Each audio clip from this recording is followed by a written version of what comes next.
speakers have to go before the hour to the next engagement. I'll give a very brief welcome from the Parliament of the World's Religions. I'm Kusimita Peterson. I'm a trustee of the board of the Parliament and a founding member of our Climate Action Task Force. And care for the earth has been a core commitment of the Parliament since its centenary convening in 1993 in Chicago. And our convenings are the world's largest and most inclusive interfaith gathering, but everyone takes part in the Parliament, in the board, in the convening, or in any other program such as this in their personal and individual capacity. We don't have official representation of any religion or institution, but we're guided by our signature document, the Global Ethic. And the Global Ethic was adopted by an assembly of 250 spiritual leaders from all around the world at the Centenary Parliament in 1993. And that document has much to say about, it draws very much on from the Universal Declaration of Human Rights. Human dignity, every human being must be treated humanely, and human rights is a central theme of the global ethic, and so is care for the earth.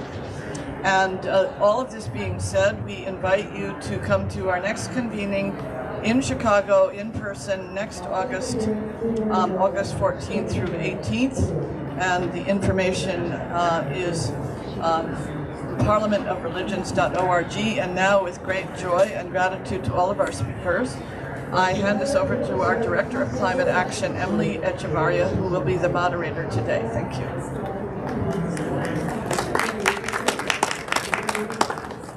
Good afternoon, everyone, and thank you so much for joining us today for this panel. As Kusimita stated, I'm Emily Echevarria, and I'm the Director of Climate Action at the Parliament of the World's Religions.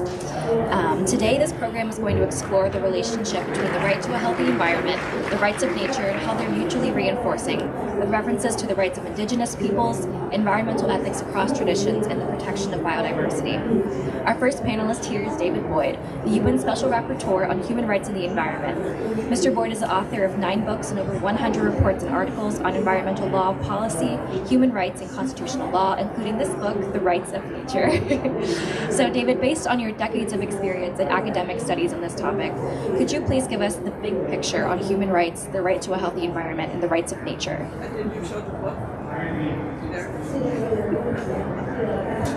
Thanks very much. Delighted to be here. And I've written many books on this subject, so I'm going to try and summarize all of those books in the space of about 5 minutes here. Look, how many people here like to breathe? 10 minutes. How many people here like to eat? I mean, we are absolutely dependent on the natural world for the oxygen in the air we breathe is produced by plants on land and plankton in the ocean. The food that we eat is thanks to pollinators and soil microorganisms. So every single one of us is fundamentally dependent on the health and well-being of the planet for our survival, our well-being, and our ability to enjoy our human rights. That's the first thing I wanted to say. The second thing is a very exciting development that's happened at the United Nations over the course of the past year, which is something that people, including many of you, have worked on for years, if not decades, and that is that the UN has finally recognized that every single person, no matter where they live, no matter whether they're rich, poor, black, or white, every one of us has the right to live in a clean, healthy, and sustainable environment. It's not a new human right. It has been a part of legal systems in more than 150 countries dating back to the 1970s. And I would also say it's been part of customary legal systems of Indigenous peoples around the planet for millennia, a system of environmental rights and responsibilities that's reciprocal in nature and from which we have much to learn. So the right to a healthy environment is a really critical right, because for billions of people around the world today, that right is not being respected, it's not being enjoyed. The right to a healthy environment, based on our decades of experience with it, includes a bundle of procedural rights, that, like a toolbox, and then a bundle of substantive rights. The substantive rights include clean air to breathe, access to safe and sufficient water, healthy and sustainably produced food, non-toxic environments where we can live, work, study, and play, a safe, livable climate, and particularly germane to this week's meetings, healthy ecosystems and biodiversity. In my role as the UN Special Rapporteur, I've written reports on each of these individual elements of the right to a healthy environment. And the participatory rights of access to information, public participation in decision-making, and access to justice are the tools that people can use to hold governments and businesses accountable for fulfilling their obligations and responsibilities with respect to the right to a healthy environment. And of course, as a human right, this right has to be interpreted in ways that respect fundamental principles of international human rights law, the first of which is non-discrimination. And we live in a world today, as my most recent report to the Human Rights Council explained, where we have just so many environmental and climate injustices, including this horrific, the horrific existence of what I call sacrifice zones, places where profits and private interests are being placed ahead of human beings, human rights, and the environment. So now that the United Nations has recognized this fundamental human right, I believe that our challenge is one of implementation. There's still work to be done in terms of legal recognition. For example, the European Convention on Human Rights, the only regional human rights treaty in the world that does not include the right to a healthy environment. And so efforts are underway to create an additional protocol to the European Convention on Human Rights, and I'm pleased to say those look quite promising. There's still over 40 countries where this right does not enjoy legal recognition, so there's work to be done there. There's international processes like the development of this global biodiversity framework, the plastic pollution treaty, the pandemic prevention, preparation and response treaty. So there's lots of places where legal work needs to be done, but the key challenge ahead of us is on the ground, changing the practices that are causing the climate crisis, the pollution crisis, and the biodiversity crisis. And the right to a healthy environment can be a very powerful tool for accelerating the rate of change. And if we look at countries like Costa Rica, France, Fiji, and others that are leaders in these areas, we can see the way that the right to a healthy environment is a catalyst for accelerated action. It's also a way to hold, as I said, it's a way to achieve accountability, and it's also important because it focuses our attention on the most vulnerable and marginalized population. That's the right to a healthy environment in 5 minutes. Let me just do the rights of nature. So the rights of nature, again, is a concept for which we owe gratitude to Indigenous peoples of the world, because the rights of nature has deep roots in Indigenous cultures in the Pacific, in Latin America, in Canada, and all over the world, Africa as well. The rights of nature is less advanced from a legal perspective. There's only about a dozen countries in the world where the rights of nature is recognized either in the Constitution, as is the case in Ecuador, or in legislation, as is the case in Uganda, New Zealand, and Panama. But the rights of nature is an idea which is so compelling that it's gaining a lot of attention. The rights of nature basically recognizes that human beings are not the only entities that should have legal rights. And it was really interesting when Ecuador was considering the rights of nature as an addition to their constitution some 15 years ago. The Constitutional Assembly was debating this, and one of the points that really proved persuasive was the fact that in many countries, corporations have rights. And it seemed odd to the Ecuadorians that this artificial legal concept of a corporation would have rights, but things that are critical to the health and well-being of the planet, like rivers, oceans, forests, trees, animals, wouldn't have rights. And so that actually changed the minds of some of the conservative members of the Constituent Assembly in Ecuador. And Ecuador now has 5 sections in its constitution which detail the rights of Pachamama, or Mother Earth. So the rights of nature challenges the way that we conceive of the world. And so I think the rights of nature is really interesting both legally and also culturally and philosophically, because we have this misconception, which is very widespread still today, that human beings are separate from and superior to nature. And although I'm speaking to the enlightened members of faiths around the world here today, things like the Bible where it says man shall have dominion over the earth, that's problematic because a lot of people interpret that to say we are better than nature, and the whole natural world is nothing but a warehouse of resources for us to exploit. The rights of nature turns that upside down and says, hey, look, you know what? Human beings, from a scientific perspective, share DNA, the basic building block of life, with every other form of life on the planet. So on what basis do we have rights that are superior to nature's rights? It's, as Aldo Leopold wrote decades ago, human beings are actually not, we are part of a community of beings. We're not superior to other beings. And so Rights of Nature challenges that. Rights of Nature is a legal conception in, as I mentioned, about a dozen countries and has been used to advance sustainability. So the Rights of Nature in Ecuador, in Colombia, in Mexico, in Uganda, as I said, in New Zealand, is now entrenched in law, and we're in the very early stages of the implementation of rights of nature. There's still a lot of uncertainty as how it's going to impact the world.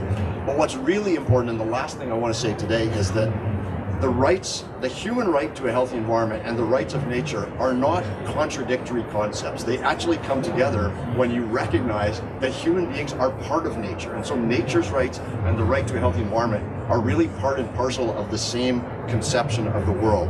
And the Inter-American Court of Human Rights has recognized that the right to a healthy environment is distinct from every other human right because it includes the rights of forests, oceans, and other ecosystems. And that pioneering advisory opinion of the Inter-American Court in 2017 has now been followed by the Supreme Court of Colombia, the Supreme Court of Mexico, the Supreme Court of Costa Rica, and this conception that the human right to a healthy environment is important for the health and well-being of humans and the health and well-being of ecosystems and nature, I believe really brings these concepts together in an extremely powerful and inspiring way. And so I hope that all of us can contribute to not only advancing these rights, but to implementing them for the people, for the billions of people, and for the millions of other species that are in deep trouble today. Thank you.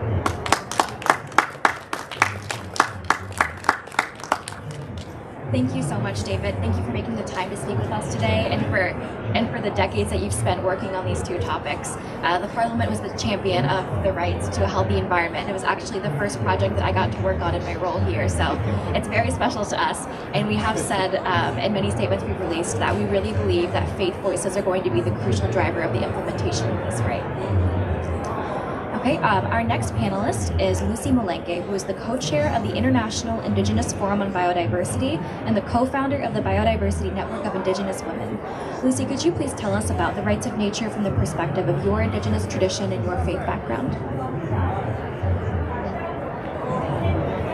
Thank you very much, and I'm really very happy to talk after the special rapporteur, because he gave that perspective of the level there of looking at different policies and trying to look at that. But if you look at the indigenous people, for them, the right to nature is a must.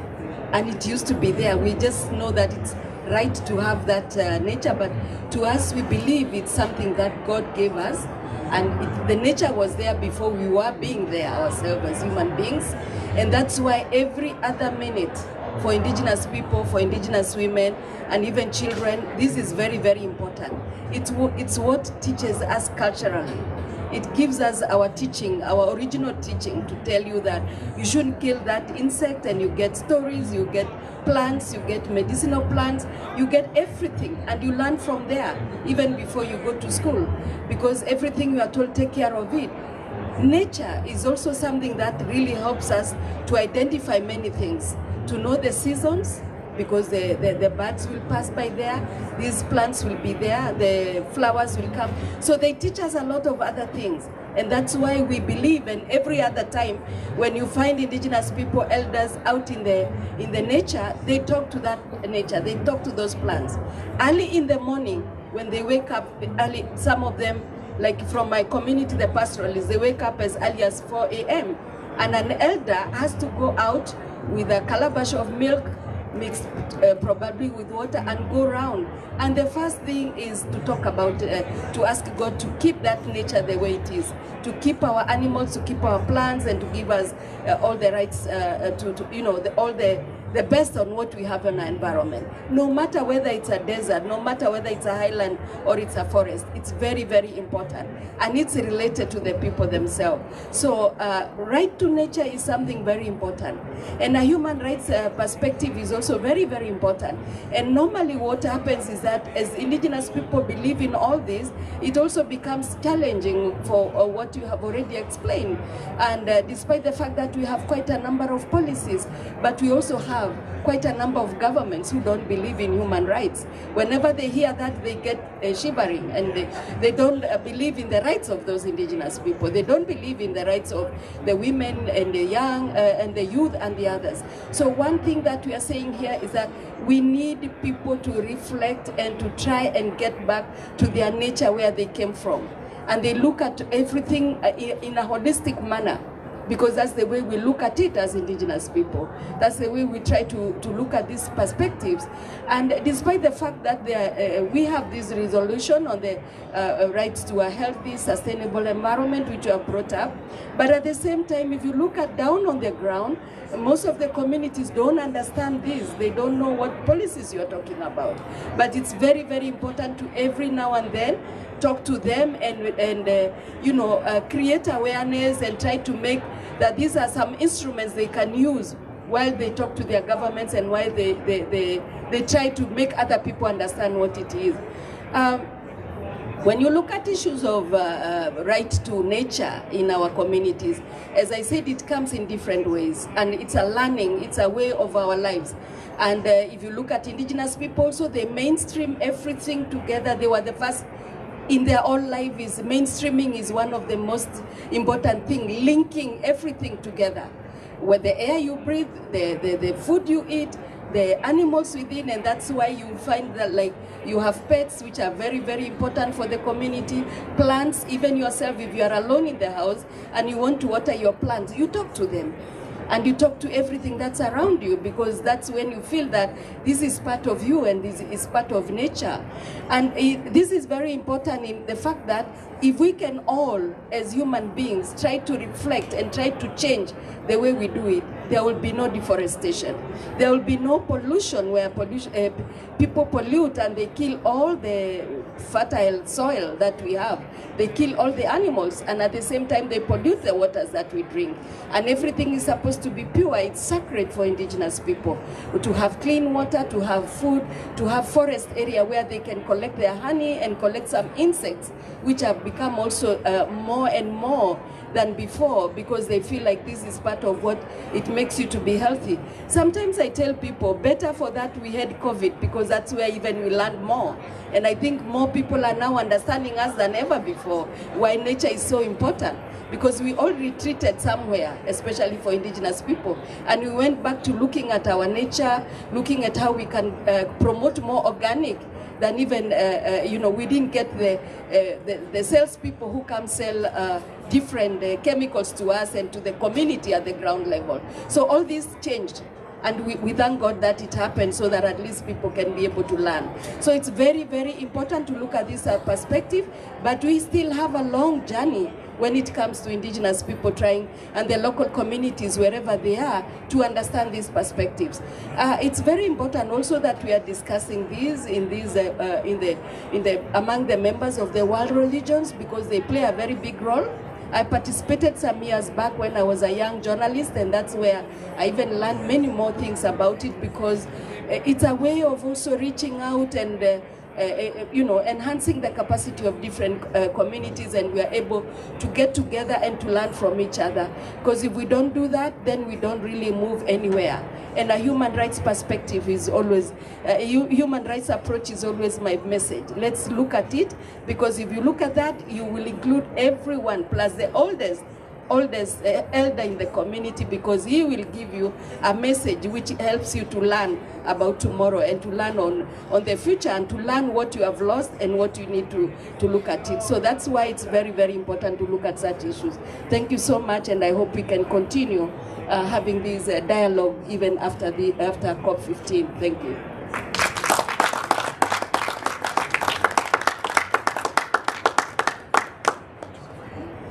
Thank you very much, Lucy, for sharing your perspective with us and for taking the time to be here today. That was really wonderful.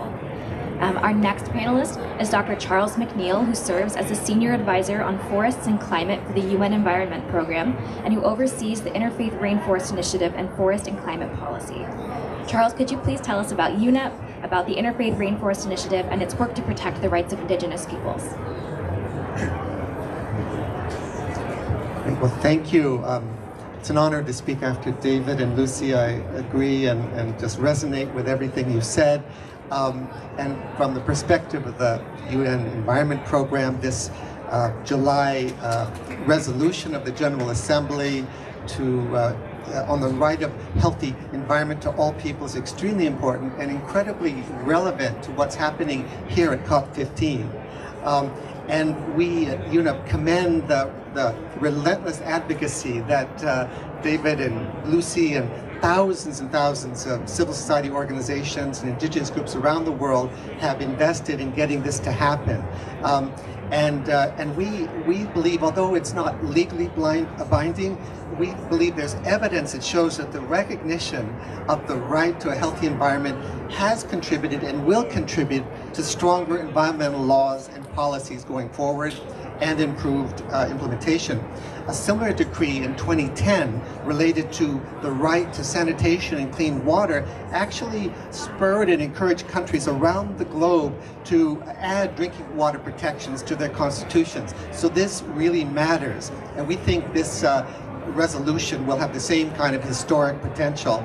And as my boss, Ingrid Anderson, the head of UNEP, said a few months ago when this resolution was passed, she said, "This resolution sends a message that nobody can take nature, clean air and water, or a stable climate away from us, at least not without a fight." So this is truly important. I wanted to say, in a related effort, the Escazú Agreement that 25 Caribbean and Latin American countries have pledged environmental protections for environmental defenders, including indigenous peoples. This Escazú Agreement was the result of years and years of work, and religious leaders associated with all faiths, working with the Interfaith Rainforest Initiative in Colombia and Peru and other countries, have been extremely active in getting this Escazú Agreement to be passed. So religious leaders are exerting tremendous political power in important ways. And we completely agree with David Boyd when and you wrote that these resolutions may seem abstract, but they're a catalyst for action, and they empower ordinary people to hold governments accountable, and we're all over that. And with regard to rights of nature, I think David and Lucy have said enough, except just to say that we are grateful to the indigenous peoples whose traditional ways of life and views have really hold, I think, the essence, the origination, the kind of stimulation for this rights of nature work. And also, though, from the UN perspective, we've seen that many of the world's religions, the kernel, the origin of this concept of rights of nature. I recently became aware of the opposite of recognizing rights of nature. I was in Ecuador, in the Amazon, seeing how Texaco, now Chevron, has spilled something like billions of gallons of oil from 1967 to 1992, causing incredible hardship and pain and suffering and health impacts on the indigenous peoples. 1 million acres of deforested land and cancer cases and so on. So we see the opposite. When nature is not respected, when rights to a healthy environment are not respected, terrible things happen, and that needs to be rectified. Now, I wanted to turn to an exciting initiative that Kusamita and the Parliament of World Religions and other groups have spent the last 5 years working on, and that is the Interfaith Rainforest Initiative. It's designed, it's really based on the underappreciated fact that a major cause of the biodiversity loss that we're talking about here, a major cause of the climate crisis, is tropical deforestation. It's driving the extinction of countless plants and animals. It's undermining the lives and livelihoods of indigenous peoples and depriving us all of water that's needed for agriculture all over the world. And the stunning reality is, if protected and restored, forests can provide up to 1/3 of the solution to averting catastrophic climate change and go a long way to meeting the goals and the work that's happening right here in Montreal. So the Interfaith Rainforest Initiative is an international multi-faith partnership that is mobilizing the power, reach, and influence of religious leaders. It was launched at the Oslo Nobel Peace Center in 2017, and it's a platform where Green Faith, Parliament of the World's Religions, Religions for Peace, Yale University's Forum on Religion and Ecology, the World Council of Churches, and UNEP and Government of Norway are working together to stop tropical deforestation and protect the rights of indigenous peoples. From my perspective as a non-religious person, but a UN bureaucrat, if you will, I've been just stunned by how open religious leaders have been to the call for action on tropical forests. They've seemed to resonate. They've opened up to this. It seems to be consistent. It's in the wheelhouse of religious leaders in terms of their commitment to the sanctity of life, human rights, and environmental justice. And so this is been very exciting to me to participate in. In response, this initiative is working in just five countries, 5 out of 195, but these 5 countries happen to hold 70% of all the world's remaining tropical forests. Can you guess which 5 those are? That's right, you got it. Brazil is in the top of the list. Indonesia, Democratic Republic of Congo, Colombia, and Peru. And in each country, religious leaders have come together to have education, training, and activism. And perhaps, they're advocating for laws, policies, and legislation that protect forest indigenous peoples' rights.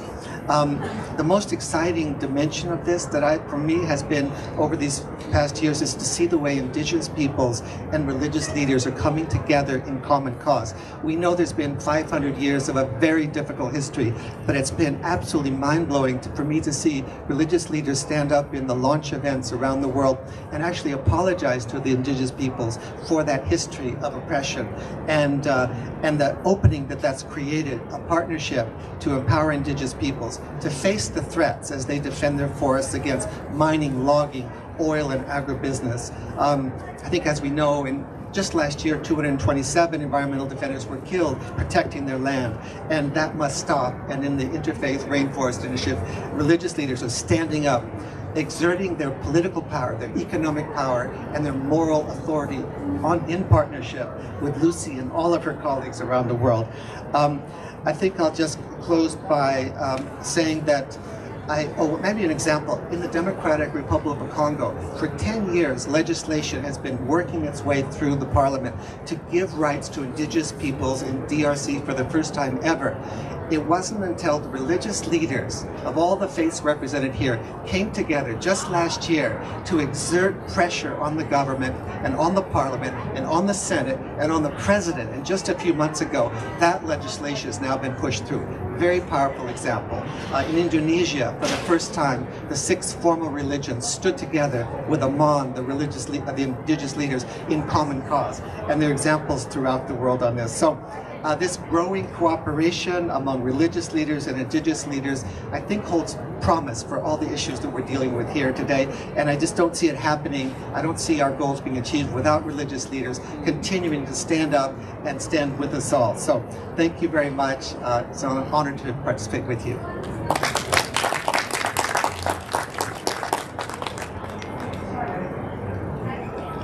Thank you very much, Charles. The work of the Interfaith Rainforest Initiative is so important and so amazing, so thank you for being here today. Our final panelist is Alexandra Gustins-Ishii, who is the UN representative for Soka Gakkai International, where she coordinates advocacy work on human rights, climate change, and the environment. So Alexandra, you've been tracking the negotiations this week, and you were also a vital part of the advocacy for the right to a healthy environment. So can you tell us more about these 2 proceedings, what similarities you're finding, and how you think the negotiations are going so far?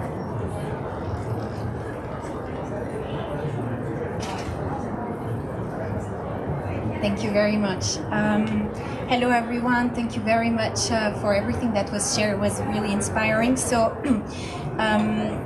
as what David said, definitely faith-based movements have been supporting and calling really from the start and joining actively the campaign to get the UNGA first before that the Human Rights Council resolution and then the UN General Assembly resolution, really trying to as much as possible amplify the amazing work that was done by the special rapporteurs, by other groups. And when we were discussing with some faith-based colleagues, it was very clear that that campaign, there was no question, right? It was just like literally so natural for everyone to really join, and from all across traditions to really join in together on that campaign. So now maybe what I can share briefly about the negotiations where we are. So it was recognized at the UN General Assembly, and then maybe a very close one is also the climate negotiations that took place. So on that, the result covered decision of the COP27 in the climate sphere, there was also a real push by, first and foremost, also the states who are calling for it and advocating for it, the core group states and so many others. Actually, the coalition is big. The special rapporteurs, the UN offices, the groups, the Indigenous Peoples and local communities, and faith-based also joined that call to make sure that we have coherence and that there is recognition. And so it was a roller coaster, no? Because it got removed, got back, removed, got back, and then thanks to the push of everyone, ultimately it was there. And there is the recognition in that COP decision as well. And so now we are 1 month later here.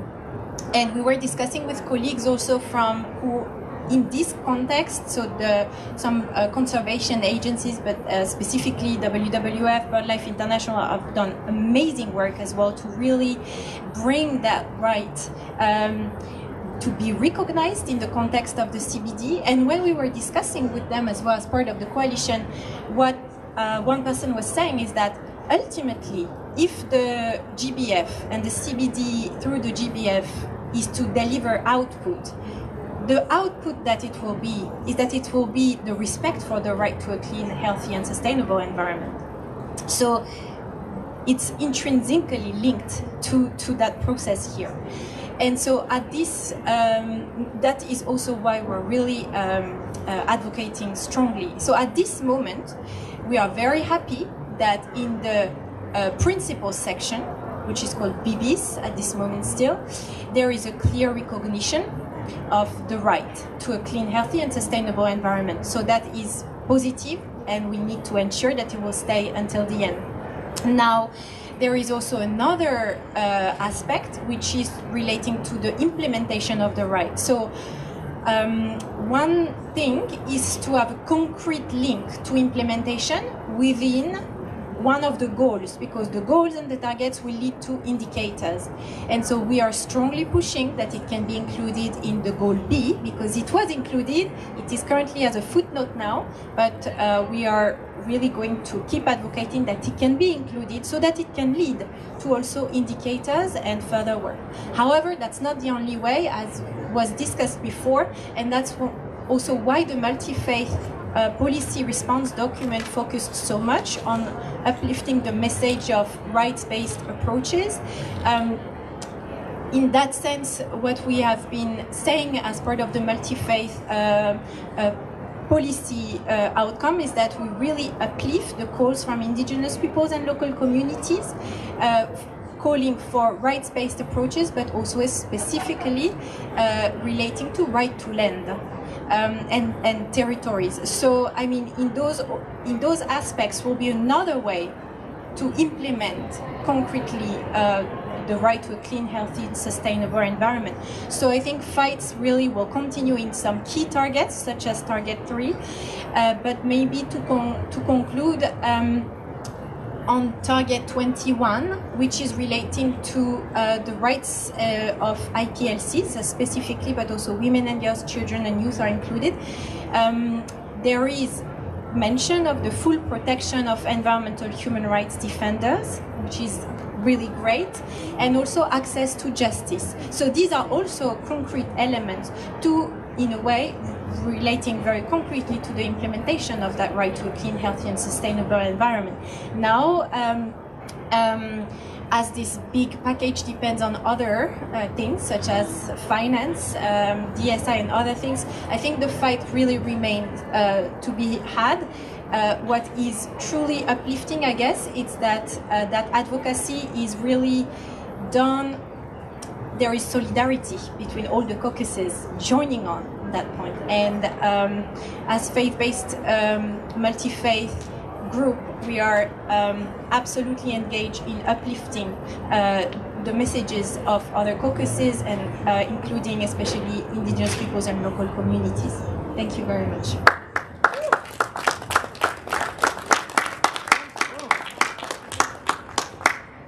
Thank you, Alexandra, and thank you to all of our panelists that are here with us today.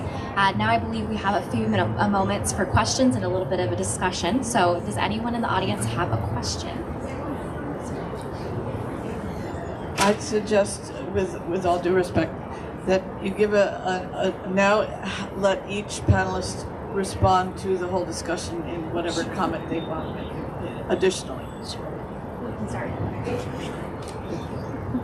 Well, thank you. I think I'd just say that I agree with everything my co-panelists said. So that's a quick response. I do think we've talked a lot about rights, and I think too often we in the human rights community talk about rights and we don't talk enough about responsibilities. Yeah. And I think there's actually an Indigenous leader from Canada who came to one of my lectures on the right to a healthy environment, came up to me afterwards and said, "You've got it backwards. You should be talking about our responsibility to protect the environment, and then if we fulfill that responsibility, then our rights will be respected."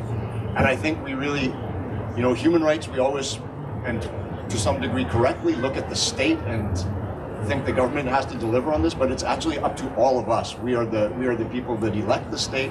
We are the people whose activities individually and collectively are destroying the environment. And so I think that we need to talk more about responsibilities. And it's also related to accountability. Accountability is the reason why states, as Lucy mentioned, don't like to talk about human rights, because human rights can be used to hold them accountable. And I'll give you one example, a case I've been working on in South Africa, one of the worst situations of air pollution on Earth. A community called Mpumalanga in South Africa, in the Highveld region, where there's all kinds of coal-fired power plants that have never been upgraded for decades. There's coal mines. People are really suffering there, and a couple of very courageous environmental justice organizations filed a lawsuit against their own government saying, "Your failure to protect our air violates our right to a healthy environment." And I'm pleased to report that a South African court last year ruled that the government's failure to improve air quality in the Mpumalanga region is a violation of the constitutional right to a healthy environment. And the government has a legal obligation to develop regulations that will improve air quality for those people within a short period of time. So that's why governments don't like to talk about it, because we can hold their feet to the fire. But ultimately, now that we have this recognition of the right to a healthy environment, it's on us to use that tool to hold those feet to the fire.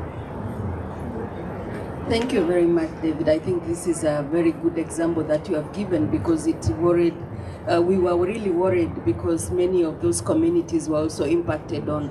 I think also this resolution will really give support to the human rights defenders, because every time they are the first people to really get hit so hard. My message here, I think, listening to all the panelists that we are together here, it's really very clear and important that we have these, we have the post-2020 global biodiversity framework, because I think to us that is a tool that is going to help many of us on the ground, and we can relate it with the other instruments that are there. Simply because for the global environment, global framework, we worked as Indigenous people, bringing our issues from the ground. From the 2020, actually from the first working group in Nairobi, or discussing the framework, up to the last one recently here, we've been working step by step and making sure that the governments also understand some of the issues. We haven't given up and we haven't stopped, because the implementation, as you have all mentioned, is one of the challenging things that we look ahead. And issues of funding will be very critical, and also dedication to many of the partners to make sure that they help us also in terms of having the implementation process succeed. So we still have a journey. But I think it's a journey that Indigenous people have always taken for a long time, and they will continue taking it and will continue to move on to have a success and to have a right to a clean and healthy, sustainable environment for the future of our generation, today, tomorrow, and the future.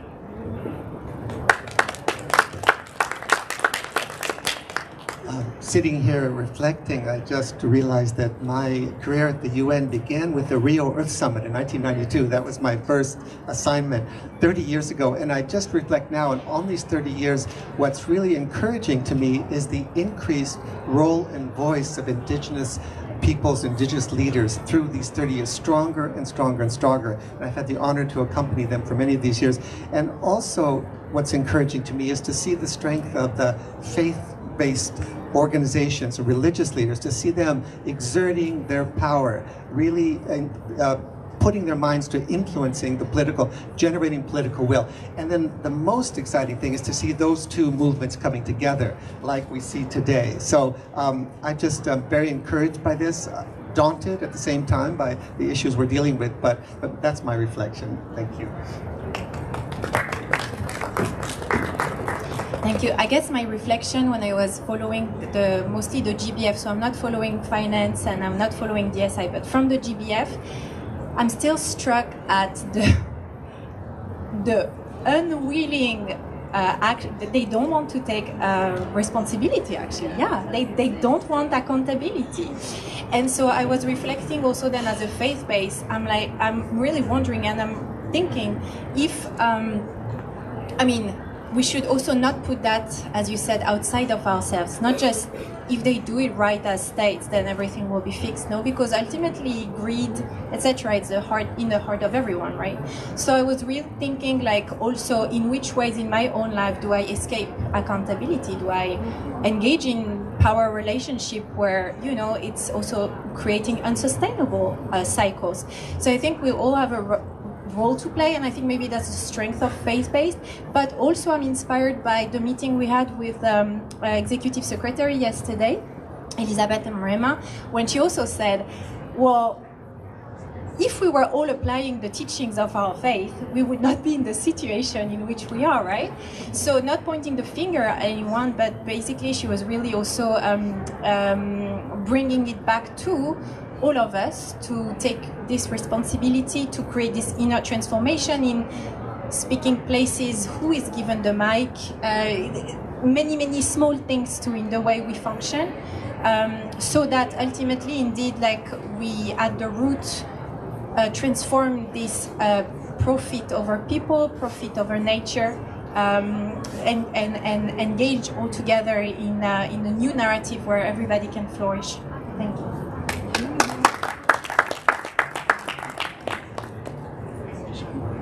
I just wanted to add one more thing in terms of an update on these there's so much happening at the United Nations, but two things that might also be useful to people and where your work could be helpful.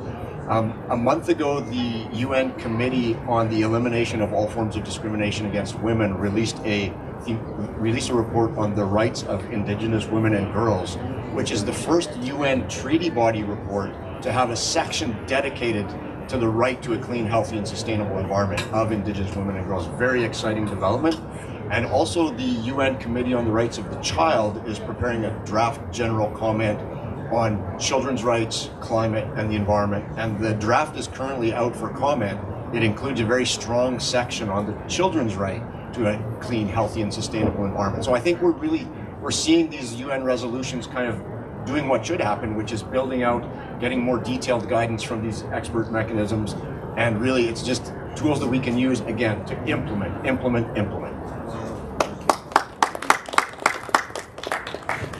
Do we have any questions for the panelists?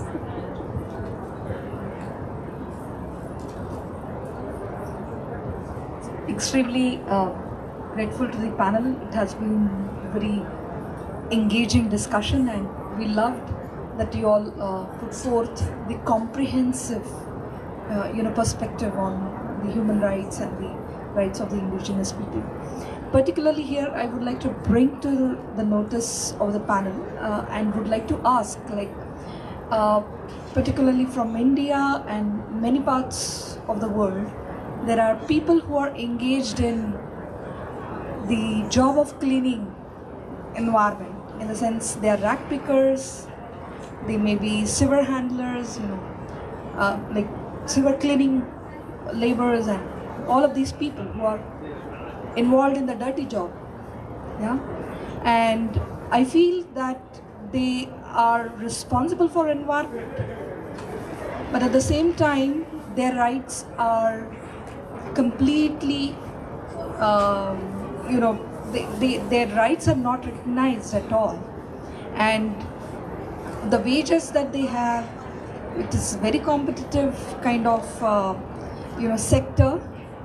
The right tools are not available, the right safety equipments are not given, and because the contracts are given, the contractors, they get the benefit and not them. So are they part of the indigenous group, or are they part of some other group? Because they don't come under the impoverished, just another marginalized group, because they are further discriminated because of the kind of job they are involved in. There is a lot of caste-based discrimination there. There is, because they are into those jobs, the human dignity right is, deprived of there. So what is the mechanism available in, the human rights, particularly towards this? Thank you. Who would like to start?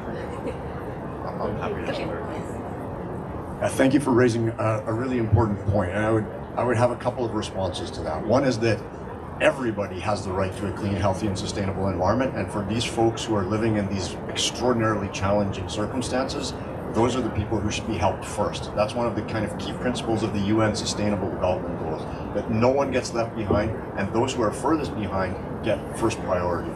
Now, those are words on paper. Putting them into practice is admittedly a challenge. That's the first thing I want to say. The second thing is, I think we have an opportunity in the current negotiations around a new global treaty on combating plastic pollution to raise the human rights of people who are working in the waste management, waste collection, recycling industries, in some countries in extraordinarily environmentally unfriendly circumstances. And that's why, certainly in my contributions to that treaty negotiation process, I'm really urging states to take a human rights-based approach to the bigger picture of plastic pollution so that we can begin to make inroads in some of those communities.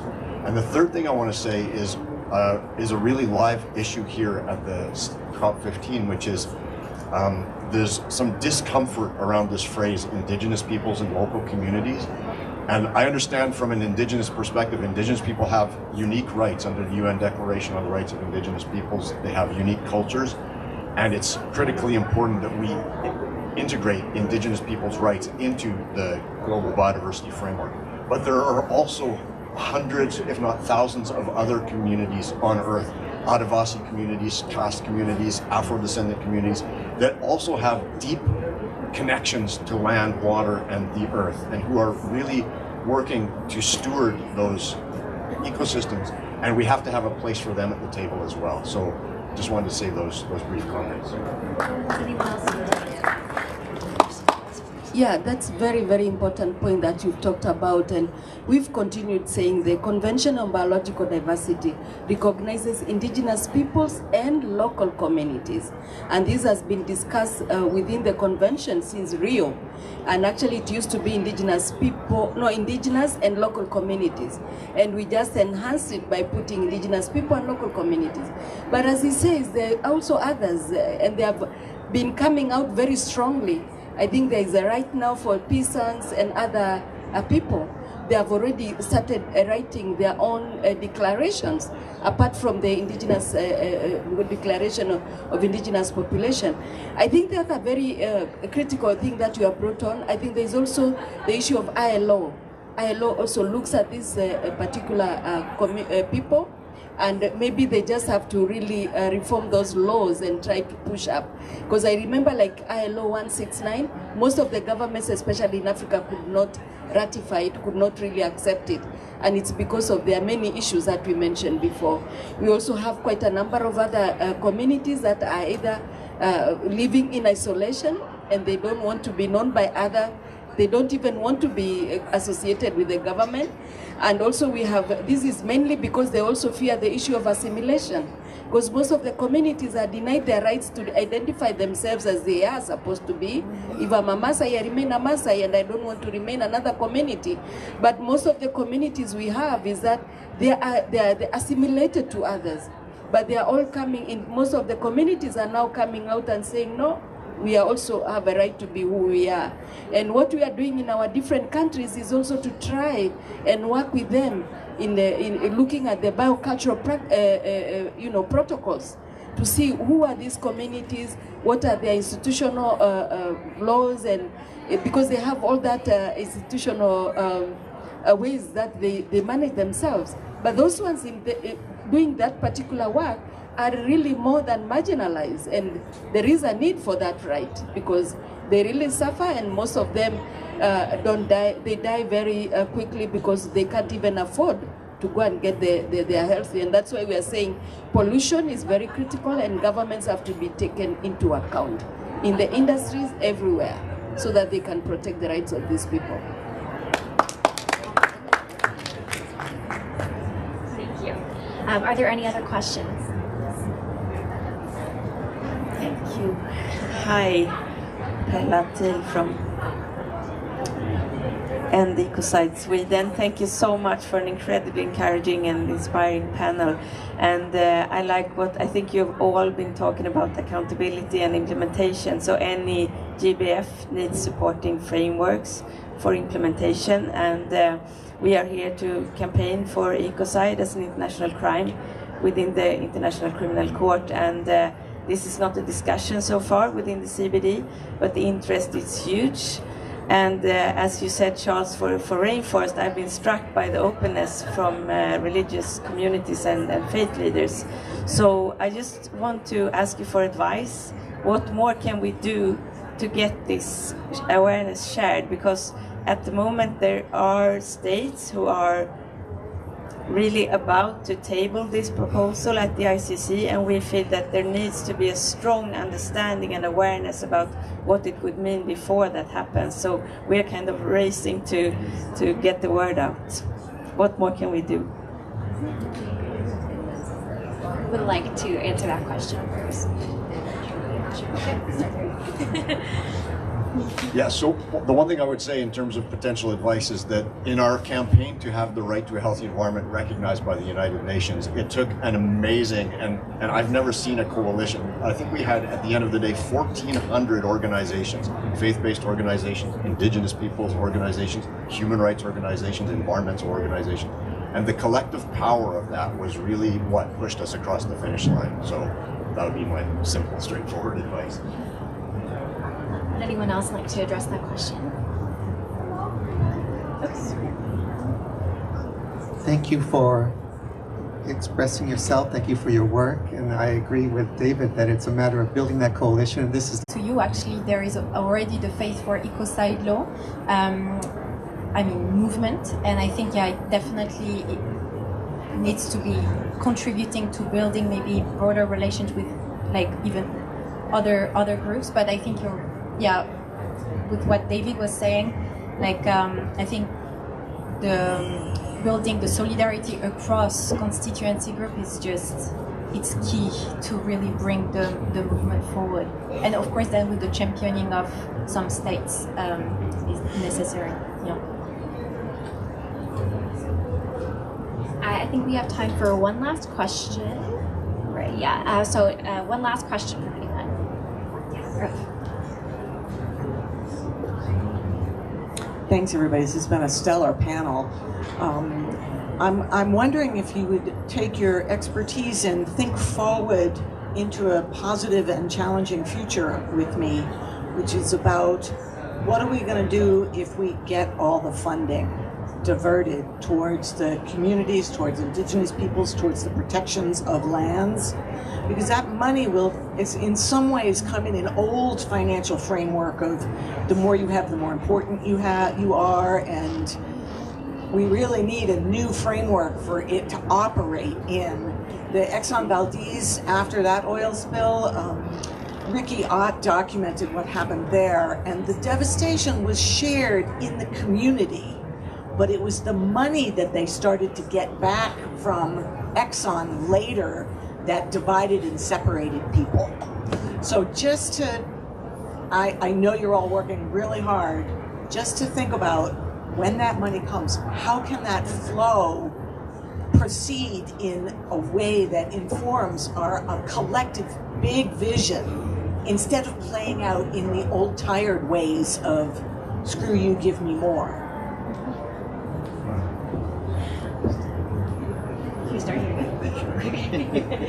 I think that's a really provocative question and an important question. I think our whole global economy is based on the exploitation of people and the exploitation of nature, and until we change that system, we're really tilting at windmills. I do think so. I do think we have to really rethink the nature of progress. The Secretary General of the United Nations has been very outspoken about the need to get rid of GDP as a measure of progress. Couldn't agree more. People have been talking about that for 50 years, though, which it indicates how entrenched it is. And just on your issue, on the specific point about what can be done to kind of avoid those community divisions, I did a country mission to Fiji, and I was really struck by the fact that in Fiji, when there's an activity taking place on the land of the indigenous people there, instead of money going to a community leader, which leads to, can lead to problems, they actually have everybody's bank account, and they put an equal amount of money into every person's bank account from the royalties from those activities, which I thought was really a novel way to go about it, making sure that women are treated as equally as men, that boys are equally treated as girls. And so just one small example of how things could be done differently, but it doesn't change the bigger picture though. Thank you. That's a very important question, and it's something that is always very crucial in terms of even when you get funding for any projects. And we've been working with quite a number of communities, especially women. And the good thing also is that we were guided by the Nagoya Protocol, the access and benefit sharing, because part of the whole that protocol, there is the access and benefit sharing, and there is all that structure where you have to discuss the issues of FPIC, that prior informed consent, or even if you call it PIC, prior informed consent without free, because that's what most of the governments don't like to have free there. And the access and beneficiary helps us a lot, because we started working with the communities to have the biocultural protocols that I mentioned. And the biocultural protocols, they kind of bring the traditional institutions together. And you bring the current situation, because before that, of course, women couldn't get anything, the land or any property. But now there is that opportunity that you can be able to take people step by step before that money arrives. Because even now, when we get funding from donors, we make sure that they they participate. They are part of the decision makers. When I walk into the community, I don't just speak and say, this is what you are going to do. They have to suggest what to do. How shall we use that money? What shall be done in that?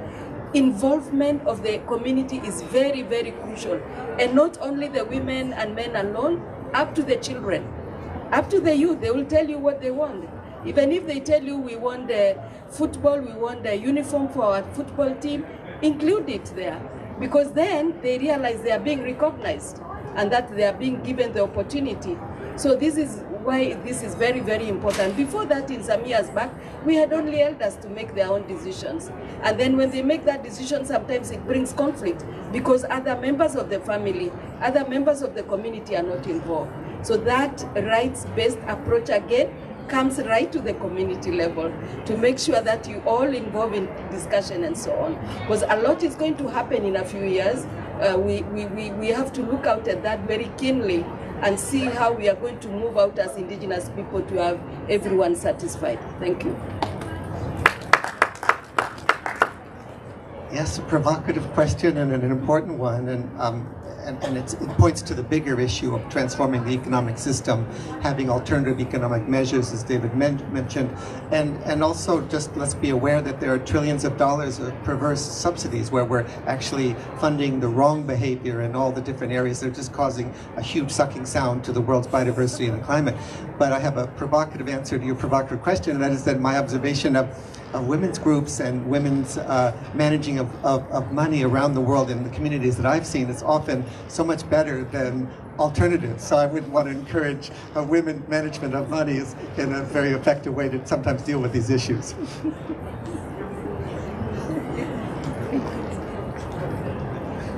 Okay, I think that concludes our panel. Thank you very much, all of you, for joining us today, and thank you very much to all of our panelists for making the time and for answering these questions. Thank you so much.